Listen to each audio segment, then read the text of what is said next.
ਸਤਿ ਸ਼੍ਰੀ ਅਕਾਲ ਜੀ। ਤੁਸੀਂ ਵੇਖ ਰਹੇ ਹੋ ਪੰਜਾਬ ਮੇਲ USA TV। ਮੈਂ ਹਾਂ ਸੰਜੀਵ ਯਸ਼ ਖੰਨਾ।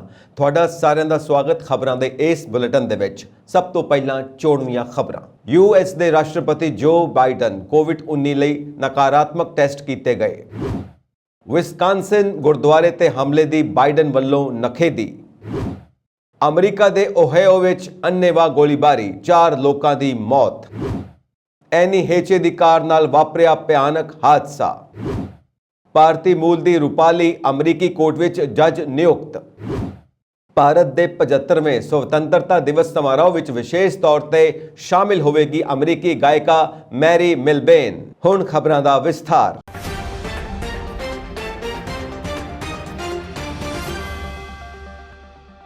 ਅਮਰੀਕਾ ਦੇ ਰਾਸ਼ਟਰਪਤੀ ਜੋ ਬਾਈਡਨ ਦਾ ਕੋਵਿਡ-19 ਟੈਸਟ ਨੈਗੇਟਿਵ ਆਇਆ ਹੈ। ਉਹਨਾਂ ਦੇ ਡਾਕਟਰ ਨੇ ਇਹ ਐਲਾਨ ਕੀਤਾ ਹੈ। 79 ਸਾਲਾ ਕਮਾਂਡਰ ਇਨ ਚੀਫ ਜਿਨ੍ਹਾਂ ਨੂੰ ਜੁਲਾਈ ਵਿੱਚ ਕਰੋਨਾ ਵਾਇਰਸ ਹੋਇਆ ਸੀ, ਉਦੋਂ ਤੱਕ ਅਲੱਗ-ਥਲੱਗ ਰਹੇ ਜਦੋਂ ਤੱਕ ਉਹ ਦੂਜੀ ਵਾਰ ਨਕਾਰਾਤਮਕ ਟੈਸਟ ਨਹੀਂ ਹੋਏ। ਡਾਕਟਰ ਕੇਵਿਨ ਓਕੋਨਰ ਨੇ ਵਾਈਟ ਹਾਊਸ ਦੁਆਰਾ ਜਾਰੀ ਇੱਕ ਬਿਆਨ ਵਿੱਚ ਕਿਹਾ, ਰਾਸ਼ਟਰਪਤੀ ਬਹੁਤ ਵਧੀਆ ਮਹਿਸੂਸ ਕਰ ਰਹੇ ਨੇ।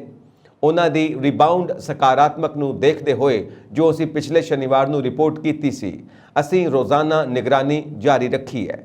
ਅੱਜ ਸਵੇਰੇ ਉਸ ਦਾ SARS-CoV-2 ਐਂਟੀਜੇਨ ਟੈਸਟ ਨਕਾਰਾਤਮਕ ਸੀ। ਬਿਡੇਨ ਜਿਨ੍ਹਾਂ ਦਾ ਪੂਰੀ ਤਰ੍ਹਾਂ ਟੀਕਾਕਰਨ ਅਤੇ ਡਬਲ ਬੂਸਟ ਕੀਤਾ ਗਿਆ ਹੈ, ਪਹਿਲੀ ਵਾਰ 21 ਜੁਲਾਈ ਨੂੰ ਵਾਇਰਸ ਲਈ ਸਕਾਰਾਤਮਕ ਟੈਸਟ ਕੀਤਾ ਗਿਆ ਸੀ।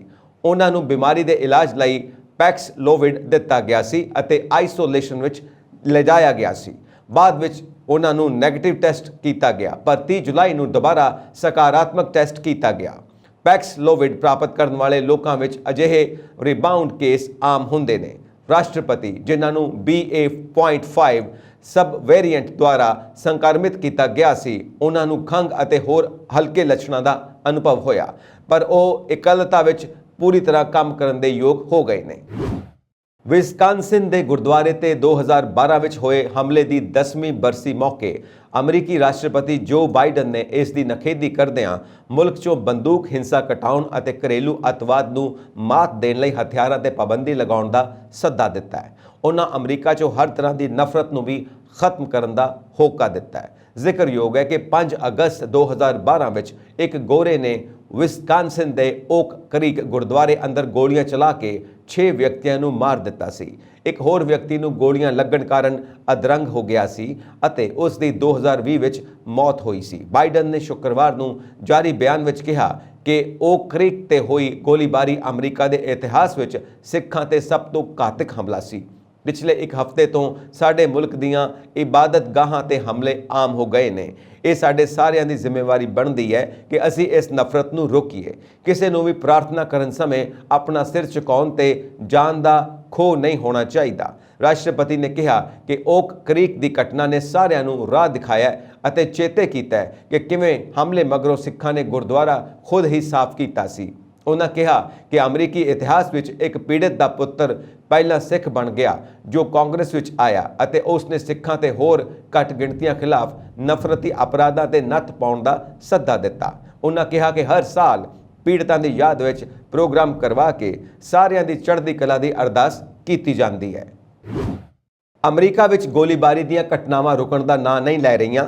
ਤਾਜ਼ਾ ਮਾਮਲੇ ਵਿੱਚ ਓਹਾਇਓ ਦੇ ਬਟਲਰ ਟਾਊਨਸ਼ਿਪ ਵਿੱਚ ਕਈ ਥਾਵਾਂ ਤੇ ਸ਼ੁੱਕਰਵਾਰ ਨੂੰ ਕੁੱਲ 4 ਲੋਕਾਂ ਦੀ ਗੋਲੀ ਮਾਰ ਕੇ ਹੱਤਿਆ ਕਰ ਦਿੱਤੀ ਗਈ ਅਤੇ ਪੁਲਿਸ ਹੁਣ ਉਸ ਵਿਅਕਤੀ ਦੀ ਭਾਲ ਕਰ ਰਹੀ ਹੈ ਜੋ ਸੰਭਾਵਤ ਤੌਰ ਤੇ ਗੋਲੀਬਾਰੀ ਨਾਲ ਜੁੜਿਆ ਹੋਇਆ ਹੈ। ਮੀਡੀਆ ਆਊਟਲੈਟਸ ਨੇ ਇਹ ਜਾਣਕਾਰੀ ਦਿੱਤੀ।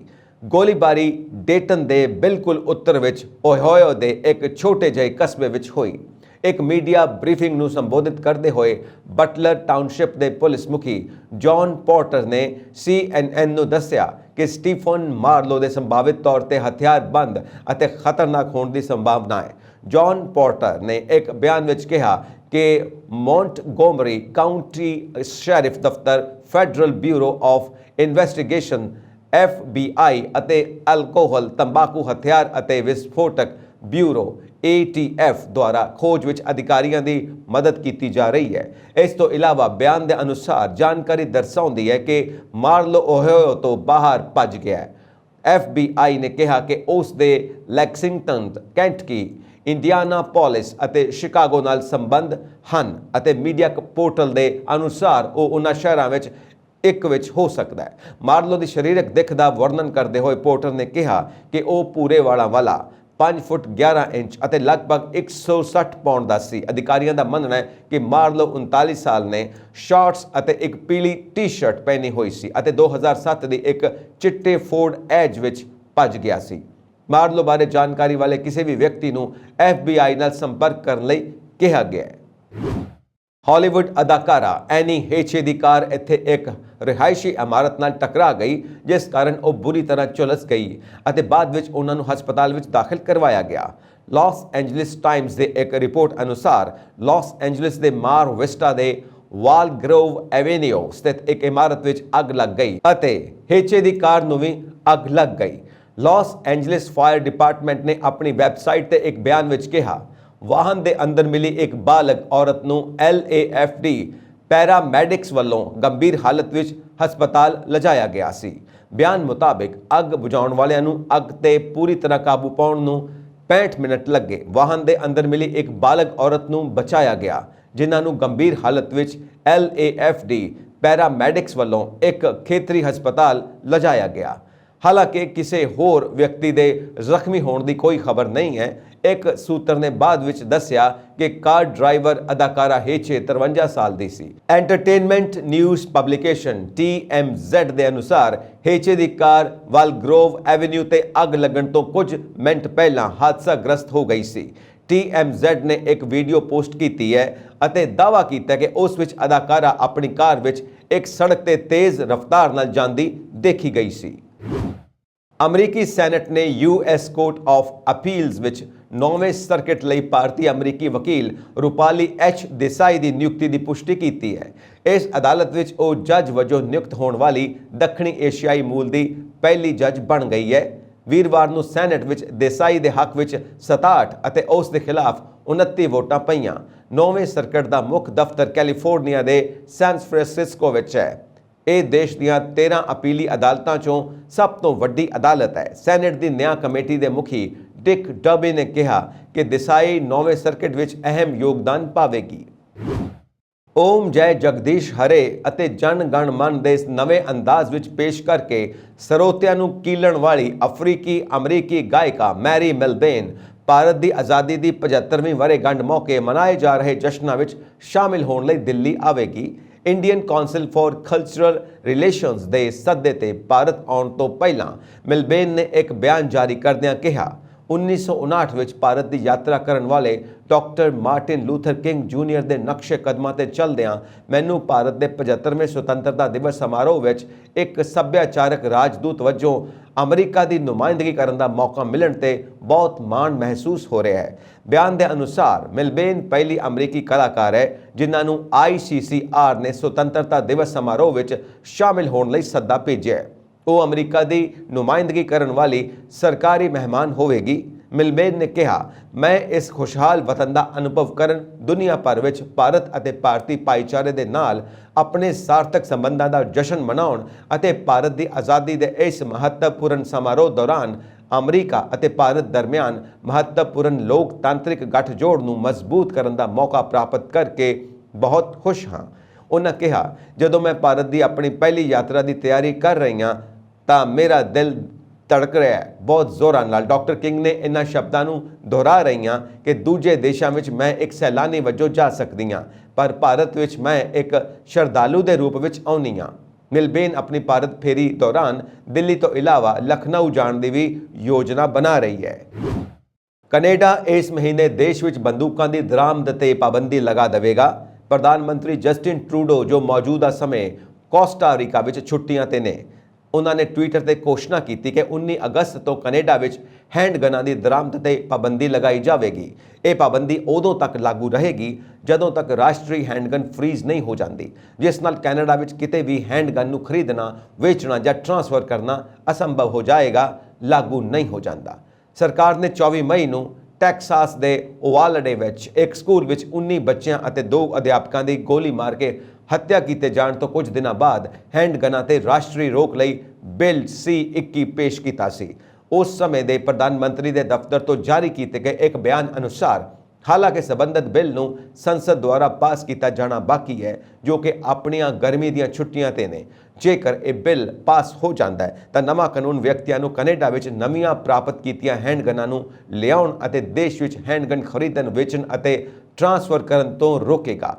ਹਾਲਾਂਕਿ ਵਿਦੇਸ਼ ਮੰਤਰੀ ਮੇਲਾਨੀ ਜੋਲੀ ਅਤੇ ਜਨਤਕ ਸੁਰੱਖਿਆ ਮੰਤਰੀ ਮਾਰਕੋ ਮੈਡੀਸੀਨੋ ਦੁਆਰਾ ਸ਼ੁੱਕਰਵਾਰ ਨੂੰ ਇੱਕ ਸੰਯੁਕਤ ਰਿਲੀਜ਼ ਦੇ ਅਨੁਸਾਰ ਸਰਕਾਰ ਕੈਨੇਡਾ ਵਿੱਚ ਹੈਂਡਗਨਾਂ ਫ੍ਰੀਜ਼ ਦੇ ਅੰਤਮ ਪ੍ਰਭਾਵ ਨੂੰ ਜਲਦੀ ਲਾਗੂ ਵਿੱਚ ਲਿਆਉਣਾ ਚਾਹੁੰਦੀ ਹੈ। ਉਹਨਾਂ ਨੇ ਇਸ ਉਪਾਅ ਨੂੰ ਪ੍ਰਤੀਬੰਧ ਹੈਂਡਗਨਾਂ ਦੇ ਆਯਾਤ ਤੇ ਇੱਕ ਅਸਥਾਈ ਆਯਾਤ ਪਾਬੰਦੀ ਵਜੋਂ ਦਰਸਾਇਆ ਹੈ। ਰਾਸ਼ਟਰੀ ਫ੍ਰੀਜ਼ ਲਾਗੂ ਹੋਣ ਤੱਕ ਇਹ ਪਾਬੰਦੀ ਲਾਗੂ ਰਹੇਗੀ। ਕੈਨੇਡਾ ਵਿੱਚ ਮੰਕੀਪਾਕਸ ਦੇ ਲਾਗ ਦੇ ਹੁਣ ਤੱਕ 957 ਮਾਮਲਿਆਂ ਦੀ ਪੁਸ਼ਟੀ ਹੋ ਚੁੱਕੀ ਹੈ। ਪਬਲਿਕ ਹੈਲਥ ਏਜੰਸੀ ਅਨੁਸਾਰ ਓਨਟਾਰੀਓ ਵਿੱਚ 449, ਕਿਊਬੈਕ ਵਿੱਚ 407, ਬ੍ਰਿਟਿਸ਼ ਕੋਲੰਬੀਆ ਵਿੱਚ 81, ਐਲਬਰਟਾ ਵਿੱਚ 16 ਅਤੇ ਸਸਕੈਚੁਅਨ ਅਤੇ ਯੂਕੋਨ 'ਚ 2-2 ਮਾਮਲੇ ਸਾਹਮਣੇ ਆਏ ਨੇ। PHAC ਨੇ ਪ੍ਰਾਂਤਾਂ ਅਤੇ ਪ੍ਰਦੇਸ਼ਾਂ ਵਿੱਚ ਇਮਾਮਫਿਊਨ ਵੈਕਸੀਨ ਦੀਆਂ 80,000 ਤੋਂ ਵੱਧ ਖੁਰਾਕਾਂ ਪ੍ਰਦਾਨ ਕੀਤੀਆਂ ਨੇ ਅਤੇ ਦੇਸ਼ ਭਰ ਵਿੱਚ ਲੈਬ ਭਾਈਵਾਲਾਂ ਨੂੰ ਨਿਯੰਤਰਣ ਸਮੱਗਰੀ ਅਤੇ ਵਿਕੇਂਦਰੀਕ੍ਰਿਤ ਜਾਂਚ ਸਹੂਲਤਾਂ ਪ੍ਰਦਾਨ ਕੀਤੀਆਂ ਗਈਆਂ ਨੇ। ਵਿਸ਼ਵ ਸਿਹਤ ਸੰਗਠਨ ਅਤੇ ਸੰਯੁਕਤ ਰਾਜ ਅਮਰੀਕਾ ਵੱਲੋਂ ਮੰਕੀਪਾਕਸ ਨੂੰ ਜਨਤਕ ਸਿਹਤ ਐਮਰਜੈਂਸੀ ਵਜੋਂ ਘੋਸ਼ਿਤ ਕੀਤੇ ਜਾਣ ਦੇ ਮੱਦੇਨਜ਼ਰ ਇਸ ਬਾਰੇ ਸਵਾਲ ਉਠਾਏ ਜਾ ਰਹੇ ਨੇ ਕਿ ਕੀ ਕੈਨੇਡਾ ਨੂੰ ਵੀ ਇਸ ਦੀ ਪਾਲਣਾ ਕਰਨੀ ਚਾਹੀਦੀ ਹੈ। ਮਾਹਿਰਾਂ ਦਾ ਕਹਿਣਾ ਹੈ ਕਿ ਮੰਕੀਪਾਕਸ ਇੱਕ ਵਾਇਰਲ ਬਿਮਾਰੀ ਹੈ ਜੋ ਇੱਕ ਲਾਗ ਵਾਲੇ ਵਿਅਕਤੀ ਦੇ ਨਜ਼ਦੀਕੀ ਸੰਪਰਕ ਰਾਹੀਂ ਇੱਕ ਦੂਜੇ ਵਿਅਕਤੀ ਤੱਕ ਫੈਲ ਸਕਦੀ ਹੈ ਜਿਸ ਵਿੱਚ ਜੱਫੀ, ਚੁੰਮਣਾ, ਮਾਲਿਸ਼ ਜਾਂ ਜਿਨਸੀ ਸੰਬੰਧ ਸ਼ਾਮਿਲ ਨੇ। ਸਕਾਟਲੈਂਡ ਵਿੱਚ ਹਰ ਸਾਲ ਹਜ਼ਾਰਾਂ ਲੋਕ ਪ੍ਰਦੂਸ਼ਣ ਕਰਕੇ ਸਮੇਂ ਤੋਂ ਪਹਿਲਾਂ ਹੀ ਆਪਣੀ ਜਾਨ ਗਵਾ ਬੈਠਦੇ ਨੇ। ਇੱਕ ਰਿਪੋਰਟ ਅਨੁਸਾਰ ਸਕਾਟਲੈਂਡ ਵਿੱਚ ਹਰ ਸਾਲ 2500 ਲੋਕ ਹਵਾ ਪ੍ਰਦੂਸ਼ਣ ਦੇ ਨਤੀਜੇ ਵਜੋਂ ਸਮੇਂ ਤੋਂ ਪਹਿਲਾਂ ਮੌਤ ਦੇ ਮੂੰਹ ਵਿੱਚ ਚਲੇ ਜਾਂਦੇ ਨੇ ਜੋ ਬਹੁਤ ਹੀ ਚਿੰਤਾਜਨਕ ਹੈ। ਜਦਕਿ ਵਿਸ਼ਵ ਪੱਧਰ ਤੇ ਵਾਤਾਵਰਣ ਕਾਰਨਾਂ ਕਰਕੇ ਹਰ ਸਾਲ 9 ਮਿਲੀਅਨ ਮੌਤਾਂ ਜਾਂ 6 ਬਾਲਗਾਂ ਚੋਂ ਇੱਕ ਹੁੰਦੀਆਂ ਨੇ। ਇਸ ਦੇ ਨਾਲ ਹੀ ਕਈ ਹੋਰ ਸਮੱਸਿਆਵਾਂ ਵੀ ਜੁੜੀਆਂ ਹੋਈਆਂ ਨੇ ਜਿਵੇਂ ਕਿ ਹਥਿਆਰ, ਧੋਖਾਧੜੀ, ਗੁਲਾਮੀ ਅਤੇ ਮਨੁੱਖੀ ਸਮਲਿੰਗਿੰਗ ਆਦਿ। ਇਸ ਹਫਤੇ ਇੰਟਰਪੋਲ ਦੀ ਇੱਕ ਨਵੀਂ ਰਿਪੋਰਟ ਵਿੱਚ ਕਿਹਾ ਗਿਆ ਕਿ ਉਸਨੇ 27 ਪ੍ਰਦੂਸ਼ਣ ਅਪਰਾਧ ਦੇ ਮਾਮਲਿਆਂ ਦੀ ਜਾਂਚ ਕੀਤੀ ਹੈ ਕਿ ਕਿਵੇਂ ਕਾਰੋਬਾਰੀ ਲੋਕ ਆਪਣੇ ਮੁਨਾਫੇ ਨੂੰ ਵਧਾਉਣ ਲਈ ਵਾਤਾਵਰਣ ਨਾਲ ਖਿਲਵਾੜ ਕਰ ਰਹੇ ਨੇ। ਰਿਪੋਰਟ ਵਿੱਚ ਕਿਹਾ ਗਿਆ ਕਿ ਕੁਝ ਕੇਂਦਰੀ ਮਾਫੀਆ ਜਾਂ ਗੈਂਗ ਨੇ ਪਰ ਸ਼ੱਕੀ ਵਿਅਕਤੀਆਂ ਦੀ ਵੱਡੀ ਬਹੁਗਿਣਤੀ ਸਨਮਾਨਿਤ ਕਾਰੋਬਾਰੀ ਅਤੇ ਕਾਨੂੰਨੀ ਫਰਮਾਂ ਚਲਾਉਣ ਵਾਲੀਆਂ ਔਰਤਾਂ ਹਨ।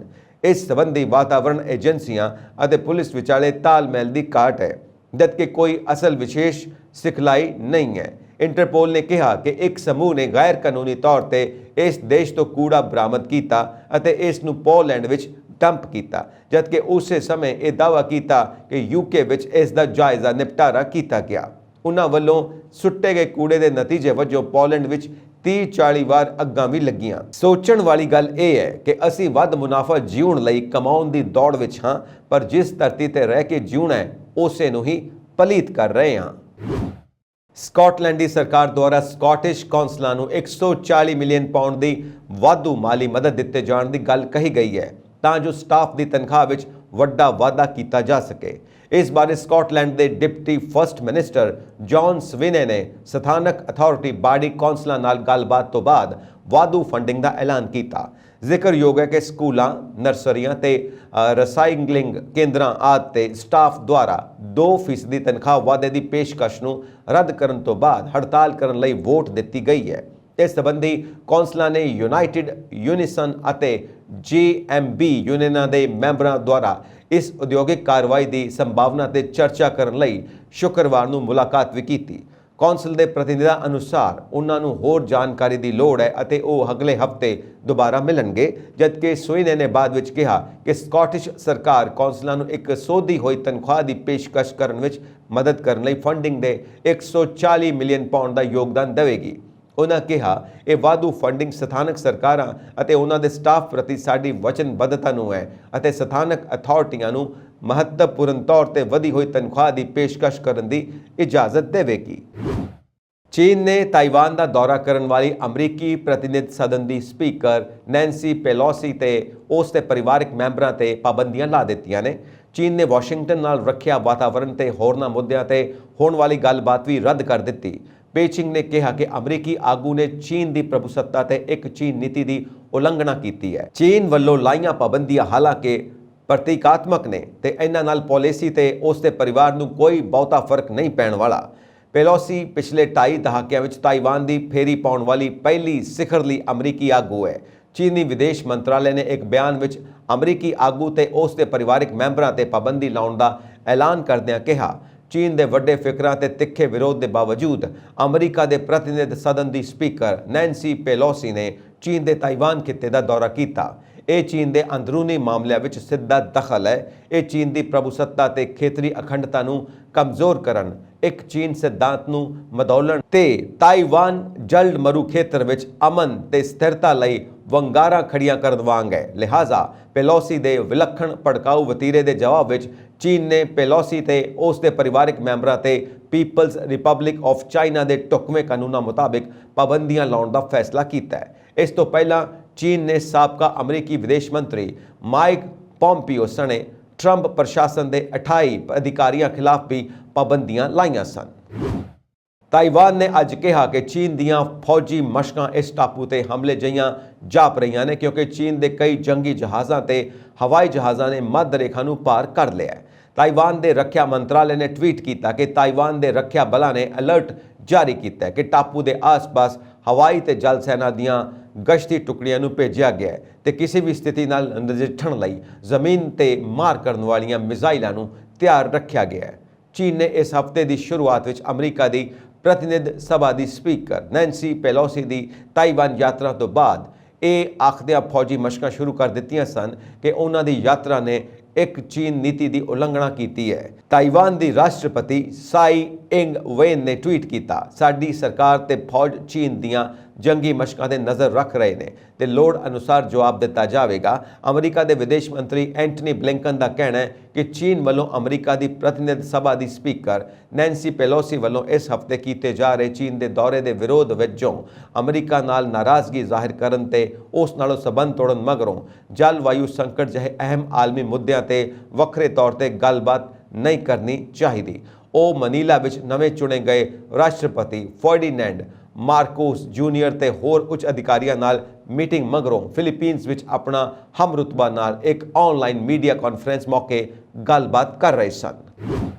ਪਾਕਿਸਤਾਨ ਦੇ ਪੰਜਾਬ ਸੂਬੇ ਦੀ ਨਵ ਨਿਯੁਕਤ ਸਰਕਾਰ ਨੇ ਘੱਟ ਗਿਣਤੀ ਭਾਈਚਾਰਿਆਂ ਦੇ ਕੈਦੀਆਂ ਨੂੰ ਉਹਨਾਂ ਦੇ ਪਵਿੱਤਰ ਗ੍ਰੰਥਾਂ ਨੂੰ ਯਾਦ ਕਰਨ ਤੇ ਸਜ਼ਾਵਾਂ ਘਟਾਉਣ ਦਾ ਪ੍ਰਸਤਾਵ ਕੀਤਾ ਹੈ।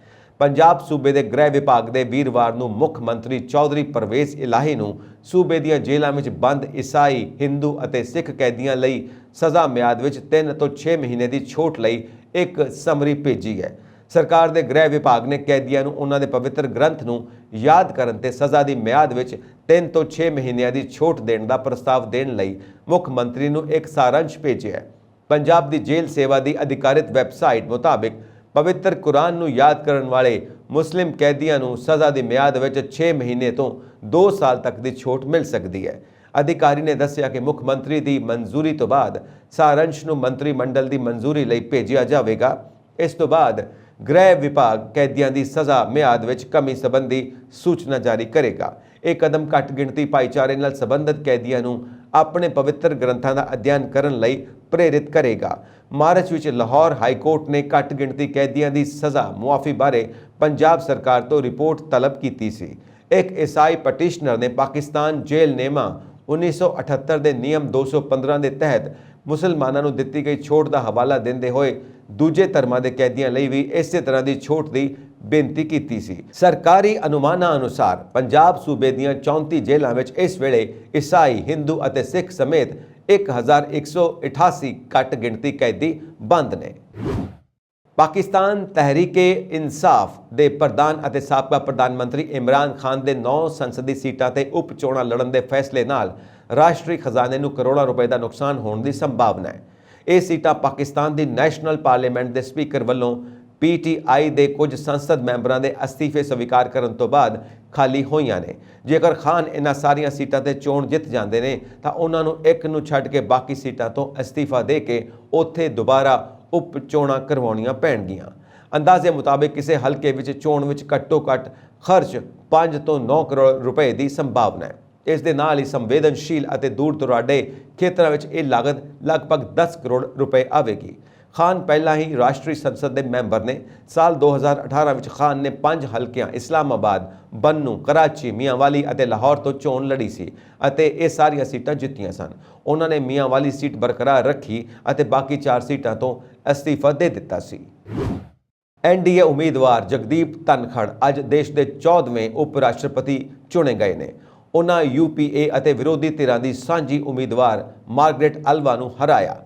ਪੱਛਮੀ ਬੰਗਾਲ ਦੇ ਸਾਬਕਾ ਰਾਜਪਾਲ ਸ਼੍ਰੀ ਧਨਖੜ ਨੂੰ 528 ਅਤੇ ਵਿਰੋਧੀ ਉਮੀਦਵਾਰ ਮਾਰਗਰੇਟ ਅਲਵਾ ਨੂੰ 182 ਵੋਟਾਂ ਮਿਲੀਆਂ। ਮਾਰਗਰੇਟ ਅਲਵਾ ਨੇ ਹਾਰ ਸਵੀਕਾਰ ਕਰਦਿਆਂ ਸ਼੍ਰੀ ਧਨਖੜ ਨੂੰ ਉਪ ਰਾਸ਼ਟਰਪਤੀ ਬਣਨ ਤੇ ਵਧਾਈ ਦਿੱਤੀ। ਜਿਵੇਂ ਹੀ ਨਤੀਜਿਆਂ ਦਾ ਐਲਾਨ ਹੋਇਆ ਤਾਂ ਪ੍ਰਧਾਨ ਮੰਤਰੀ ਨਰਿੰਦਰ ਮੋਦੀ ਨੇ ਸ਼੍ਰੀ ਧਨਖੜ ਨਾਲ ਮੁਲਾਕਾਤ ਕਰਕੇ ਉਹਨਾਂ ਨੂੰ ਵਧਾਈ ਦਿੱਤੀ। ਰਾਸ਼ਟਰਪਤੀ ਦ੍ਰੋਪਦੀ ਮੁਰਮੂ, ਮੌਜੂਦਾ ਉਪ ਰਾਸ਼ਟਰਪਤੀ ਐਮ ਵੈਂਕਈਆ ਨਾਇਡੂ, ਕਾਂਗਰਸ ਪ੍ਰਧਾਨ ਸੋਨੀਆ ਗਾਂਧੀ ਅਤੇ ਰਾਹੁਲ ਗਾਂਧੀ ਸਣੇ ਕਈ ਆਗੂਆਂ ਨੇ ਸ਼੍ਰੀ ਧਨਖੜ ਨੂੰ ਉਪ ਰਾਸ਼ਟਰਪਤੀ ਬਣਨ ਤੇ ਵਧਾਈ ਦਿੱਤੀ। ਉਹ ਐਮ ਵੈਂਕਈਆ ਨਾਇਡੂ ਦੀ ਥਾਂ ਲੈਣਗੇ, ਜਿਨ੍ਹਾਂ ਦਾ ਕਾਰਜਕਾਲ 10 ਅਗਸਤ ਨੂੰ ਮੁਕੰਮਲ ਹੋ ਰਿਹਾ ਹੈ। ਸ਼੍ਰੀ ਧਨਖੜ ਦਾ ਚੋਣ ਜਿੱਤਣਾ ਯਕੀਨੀ ਮੰਨਿਆ ਜਾ ਰਿਹਾ ਸੀ ਕਿਉਂਕਿ ਭਾਜਪਾ ਨੂੰ ਲੋਕ ਸਭਾ ਵਿੱਚ ਪੂਰਨ ਬਹੁਮਤ ਹਾਸਿਲ ਹੈ, ਜਦਕਿ ਰਾਜ ਸਭਾ ਵਿੱਚ ਉਸ ਦੇ 91 ਮੈਂਬਰ ਨੇ। ਚੋਣ ਦਾ ਨਤੀਜਾ ਐਲਾਨੇ ਜਾਣ ਤੋਂ ਪਹਿਲਾਂ ਹੀ ਸੰਸਦੀ ਮਾਮਲਿਆਂ ਬਾਰੇ ਮੰਤਰੀ ਪ੍ਰਹਲਾਦ ਜੋਸ਼ੀ ਦੀ ਰਿਹਾਇਸ਼ ਦੇ ਬਾਹਰ ਜਸ਼ਨ ਸ਼ੁਰੂ ਹੋ ਗਏ ਸਨ, ਜਿੱਥੇ ਸ਼੍ਰੀ ਧਨਖੜ ਮੌਜੂਦ ਸਨ। ਸ਼੍ਰੀ ਧਨਖੜ ਦੇ ਗ੍ਰਹਿ ਨਗਰ ਝੁੰਝਨੂ ਵਿੱਚ, ਜੋ ਰਾਜਸਥਾਨ ਵਿੱਚ ਹੈ, ਲੋਕਾਂ ਨੇ ਜਸ਼ਨ ਮਨਾਏ। ਰਿਟਰਨਿੰਗ ਆਫਿਸਰ ਨੇ ਦੱਸਿਆ ਕਿ ਕੁੱਲ 780 ਵੋਟਰਾਂ ਚੋਂ 725 ਨੇ ਵੋਟ ਭੁਗਤਾਈ, ਜਿਨ੍ਹਾਂ ਚੋਂ 15 ਵੋਟਾਂ ਅਯੋਗ ਠਹਿਰਾਈਆਂ ਗਈਆਂ। ਉਹਨਾਂ ਕਿਹਾ ਕਿ ਅੱਜ ਸਵੇਰੇ 92.94% ਪੋਲਿੰਗ ਹੋਈ ਸੀ ਅਤੇ ਉਮੀਦਵਾਰ ਨੂੰ ਜਿੱਤ ਲਈ 365 ਵੋਟਾਂ ਦੀ ਲੋੜ ਸੀ। ਸ਼੍ਰੀ ਧਨਖੜ ਨੂੰ 74.36% ਵੋਟ ਪਈਆਂ। ਉਪ ਰਾਸ਼ਟਰਪਤੀ ਲਈ ਹੋਈ ਚੋਣ ਵਿੱਚ 55 ਸੰਸਦ ਮੈਂਬਰਾਂ ਨੇ ਹਿੱਸਾ ਨਹੀਂ ਲਿਆ।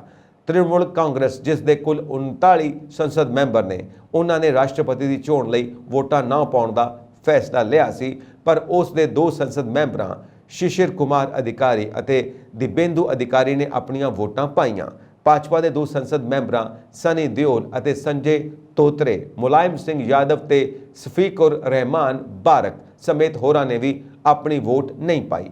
ਕਾਂਗਰਸ ਦੇ ਕੋਰੋਨਾ ਤੋਂ ਪੀੜਿਤ ਸੰਸਦ ਮੈਂਬਰ ਅਭਿਸ਼ੇਕ ਸਿੰਘਵੀ ਨੇ PPE ਕਿੱਟ ਪਹਿਨ ਕੇ ਵੋਟ ਪਾਈ। ਪ੍ਰਧਾਨ ਮੰਤਰੀ ਨਰਿੰਦਰ ਮੋਦੀ ਨੇ ਸਵੇਰੇ, ਜਦਕਿ ਵਿਰੋਧੀ ਧਿਰ ਦੇ ਆਗੂਆਂ ਸੋਨੀਆ ਗਾਂਧੀ ਅਤੇ ਰਾਹੁਲ ਗਾਂਧੀ ਨੇ ਦੁਪਹਿਰ ਬਾਅਦ ਵੋਟ ਪਾਈ।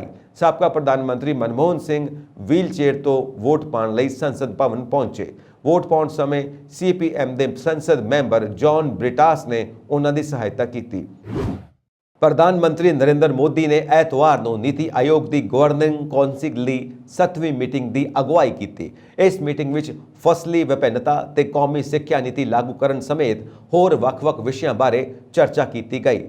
ਤੇਲੰਗਾਨਾ ਦੇ ਮੁੱਖ ਮੰਤਰੀ ਕੇ ਚੰਦਰਸ਼ੇਖਰ ਰਾਓ ਨੇ ਪ੍ਰਧਾਨ ਮੰਤਰੀ ਸ਼੍ਰੀ ਮੋਦੀ ਨੂੰ ਦੱਸਿਆ ਕਿ ਉਹਨਾਂ ਕੇਂਦਰ ਦੇ ਸੂਬਿਆਂ ਪ੍ਰਤੀ ਵਿਤਕਰੇ ਭਰੇ ਵਤੀਰੇ ਖਿਲਾਫ ਰੋਸ ਵਜੋਂ ਇਸ ਮੀਟਿੰਗ ਦਾ ਬਾਈਕਾਟ ਕੀਤਾ। ਪੰਜਾਬ ਦੇ ਮੁੱਖ ਮੰਤਰੀ ਭਗਵੰਤ ਮਾਨ ਨੇ ਕਿਹਾ ਕਿ ਉਹ ਫਸਲਾਂ ਲਈ MSP ਲਈ ਕਾਨੂੰਨੀ ਗਾਰੰਟੀ ਸਮੇਤ ਹੋਰ ਕਈ ਮੁੱਦੇ ਇਸ ਮੀਟਿੰਗ ਵਿੱਚ ਚੁੱਕੇ। ਵਰਜੀਨੀਆ ਦੀ ਰਹਿਣ ਵਾਲੀ ਭਾਰਤੀ ਅਮਰੀਕੀ ਅਲੜ ਆਇਰ ਵਾਲਵੇਕਰ ਨੇ ਇਸ ਸਾਲ ਮਿਸ ਇੰਡੀਆ USA ਦਾ ਖਿਤਾਬ ਜਿੱਤ ਲਿਆ। ਆਰਿਆ 18 ਸਾਲ ਉਮਰ ਨੂੰ ਨਿਊ ਜਰਸੀ ਵਿੱਚ ਹੋਏ ਸਾਲਾਨਾ ਮੁਕਾਬਲੇ ਵਿੱਚ ਮਿਸ ਇੰਡੀਆ USA 2022 ਦਾ ਤਾਜ ਪਹਿਨਾਇਆ ਗਿਆ। ਅਭਿਨੇਤਰੀ ਬਣਨ ਦੀ ਇੱਛਾ ਰੱਖਣ ਵਾਲੀ ਆਰਿਆ ਨੇ ਕਿਹਾ, ਆਪਣੇ ਆਪ ਨੂੰ ਪਰਦੇ ਤੇ ਦੇਖਣਾ ਅਤੇ ਫਿਲਮਾਂ ਅਤੇ ਟੈਲੀਵਿਜ਼ਨ ਵਿੱਚ ਕੰਮ ਕਰਨਾ ਮੇਰਾ ਬਚਪਨ ਦਾ ਸੁਪਨਾ ਹੈ। ਇਹ ਸਨ ਅੱਜ ਦੀਆਂ ਮੁੱਖ ਖਬਰਾਂ। ਹੋਰ ਅਪਡੇਟਸ ਦੇ ਲਈ ਵੇਖਦੇ ਰਹੋ ਪੰਜਾਬ ਮੇਲ USA TV। ਸਤਿ ਸ਼੍ਰੀ ਅਕਾਲ ਜੀ।